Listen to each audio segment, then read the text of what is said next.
Halo, assalamualaikum, apa kabar sanak family? Jumpa lagi di kebunku.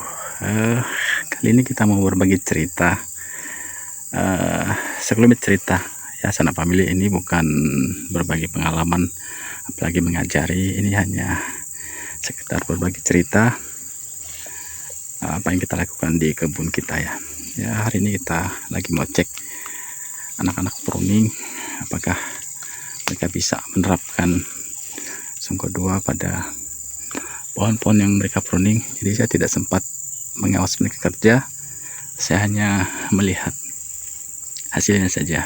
Nanti kan kita koreksi jika kita ketemukan ada kekeliruan ya. Ini sawit yang parigata yang pada waktu itu bulan puasa kalau tidak salah pernah kita posting ya. Ini juga di pruning. Tidak ya, tidak ada songgo 2 nya ini, tidak ada songgo 2 ya. Ini songgo angin, habis itu tidak ada 2 pelepah di bawahnya.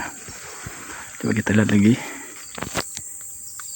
ya, semuanya tidak ada songgo 2. Ini harusnya mereka tidak buang 2 pelepah di bawah ini ya. Ini kan pelepahnya nggak buah, dan ini 2 pelepah di bawahnya masih dipotong juga. Harusnya ini tidak dipotong ya. Oke, kita ketemukan permasalahannya. Ini juga harusnya tidak dibuang, sama ini juga satu. Jadi sisakan 2 pelepah di bawah tanden ya. Mudah-mudahan kesalahan ini tidak terulang lagi. Nanti saya akan cek pohon-pohon yang lainnya sanak family.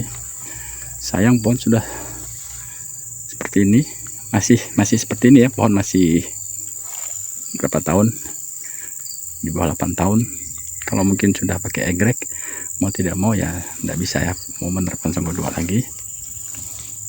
Mohon maaf sanak family, saya ambil video pohon sawit parigata ini tidak untuk ditiru ya. Ini hanya iseng saja, coba-coba. Kemarin ada 2 pohon parigata, tapi yang satunya mungkin sekitar 10-20% hanya pada bagian daunnya saja. Kalau ini kan sama daun sama pelepahnya juga kuning, jadi yang daunnya itu bisa sembuh, yang ini ya tetap seperti ini. Jadi tadi saya katakan mohon maaf, ini tidak untuk ditiru. Seharusnya pohon parigata itu jika ingin dikebunkan ya diupgrade ya, karena kelainan genetik ya. Kecuali pengen menjadi tanaman hias mungkin bisa lah ya. Ya ini hanya iseng saja sanak family, coba-coba. Tapi kalau ya buat ditanam di kebun sebaiknya janganlah ya, karena pelepahnya tidak besar, kecil saja. Bukan pelepah maksudnya, tapi tandannya itu tidak sebesar pohon sawit normal ya. Jadi ada sedikit mungkin perbedaan BJR lah, makanya tidak dianjurkan untuk menanam pohon sawit parigata. Oke, yuk kita cek pohon kelapa sawit yang lain yang telah di pruning oleh anak-anak tadi. Nah, kalau yang ini sih lumayan. Ini ada songgo 2 nya, ini 2 pelepah di bawah tandan, kemudian ini 1, harusnya 2, yang ini harusnya tidak dipotong.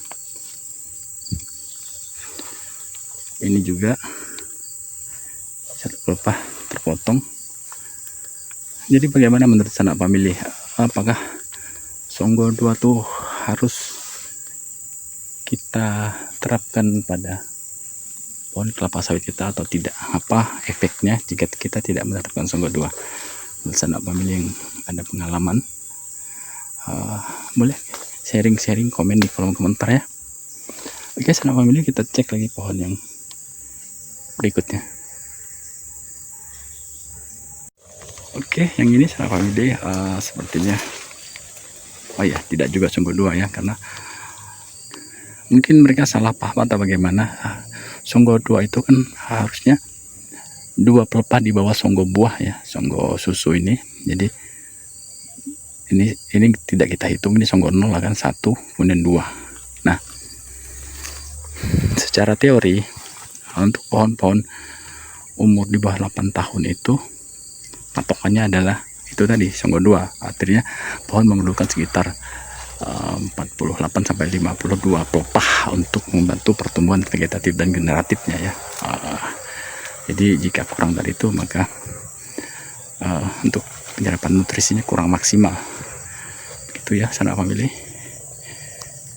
Ya, kurang lebih sama permasalahan dengan yang tadi. Mungkin agak salah kaprah tentang Songgo 2. Memang ada beberapa perdebatan yang Songgo 2 itu ada yang mengatakan bahwa 2 pelepah di bawah tandan itu adalah Songgo 2. Tapi sebenarnya pelepah di bawah dahan itu adalah Songgo susu ya, itu tidak kita hitung. Yang kita hitung 2 pelepah di bawahnya ya. Bagaimana sanak family yang pernah melakukan pruning Songgo 2 2 pelepah di bawah dahan sama yang 2 pelepah di bawah tandan, apakah ada perbedaan nantinya hasil sawit berikutnya atau sama saja ya, apakah ada efeknya begitu kan, seperti teori-teori para pekebun, para planter ya seperti itu tadi ya. Patokannya adalah Songgo 2 itu adalah jumlah pelepah ideal untuk pelepah sawit umur di bawah 8 tahun ya. Kalau sudah di atasnya ya, apalagi sudah pakai egrek, sudah sulit lah untuk menerapkannya. Yang penting egrek bisa masuk, itu sudah aman. Sudah mau tidak mau ya harus seperti itu, karena sulit ya untuk menerapkan Songgo 2 pada pohon yang sudah dipanen, pohonnya sudah tinggi ya. Oke, sanak family, emang ini ya sulit juga jika kita hanya memberikan teori, tidak menunjukkan prakteknya, jadi bisa salah kaprah. Tadinya saya pikir mereka ada kerja hari ini, ternyata sepertinya tidak ya, jadi saya tidak ketemu yang kerja, saya hanya coba melihat hasil pekerjaannya saja. Oke, sanak family, terima kasih yang telah menonton video ini dari awal hingga akhir. Terima kasih juga nanti buat sanak family yang mau komen tentang Songgo 2 pada pohon kelapa sawit, apa efek, apa pengaruhnya, apa kelebihan dan apa kekurangannya ya. Buat sanak family yang ingin belajar bersama, silahkan subscribe channel ini. Ilmu bisa kita peroleh dari siapa saja, pengalaman bisa kita dapatkan dari mana saja. Jangan takut mencoba, kita coba, kita bisa.